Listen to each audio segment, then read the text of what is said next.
పవన్ కళ్యాణ్ హీరోగా నటించిన pan India cinema Harihara Veeramallu ఎన్నో ఏళ్లుగా నిర్మాణం జరుపుకుంటూ ఉంది.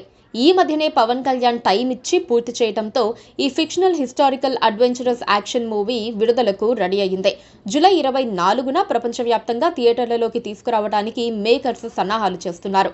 ఊహించని విధంగా ఇప్పుడు ఈ మూవీ వివాదంలో చిక్కుకుంది. బీసీ సంఘాల నుంచి ఈ చిత్రానికి వ్యతిరేకత వస్తోంది.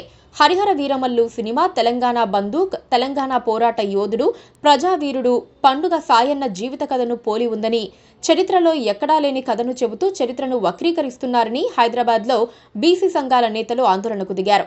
చిత్ర బృందం తమ చర్యలను సమర్థించుకోవటానికి ఇది పండుగ సాయన్న స్టోరీ కాదని, విజయనగర సామ్రాజ్యం స్థాపించిన హరిహర రాయలు, బుక్కరాయలకు సంబంధించిన కథ అని చెప్తున్నారని ఆరోపించారు.